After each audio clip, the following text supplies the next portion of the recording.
Taliban wants women to cover up, but they also want them to look pretty for them. If this is not peak hypocrisy, I don't know what is.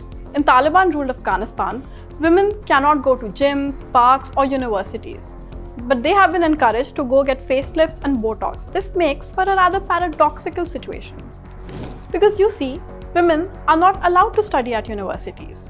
So they cannot study to become doctors. So most doctors in Afghanistan are men. This paired with the fact that women also cannot show their faces to men who are not family, this leads to a very interesting question. Who is giving these women Botox? Taliban has a solution to this problem. They are trying to attract foreign experts, mainly from Turkey, to come work in Afghanistan. Afghan doctors who have been trained abroad also return to fill the gap. That means facelifts, hair transplants, lip fillers are fully operational, even under one of the strictest regimes on the planet.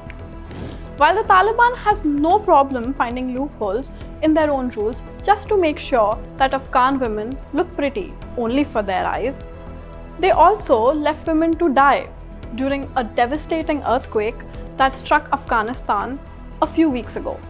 You see, under the Taliban's harsh laws, men cannot touch women who they are not married to, thus making rescue efforts for women increasingly difficult. The catch here is, if they can find a loophole for cosmetic procedures, why could they not find a loophole for saving these women's lives? It's a chilling reminder that under the Taliban, beauty gets priority over basic survival. Afghan women are forced to navigate a world where their appearances must be approved. And let's not forget, daily life under these rules, women cannot work freely, cannot travel alone, cannot even exercise in public. Their education is halted, their voices silenced. Yet somehow, their faces and appearances remain a priority. Beauty becomes a permission slip granted by a regime that refuses to guarantee their safety, healthcare, or even education. The irony is staggering. They can be beautified but not protected, pampered but not empowered, admired in mirrors but ignored in crisis. The ultimate paradox of modern Afghanistan. Under strict religious laws, women can invest in Botox, facelifts, and Instagram-worthy looks. But they are denied the most basic freedoms and protections. Vanity flourishes while survival is optional.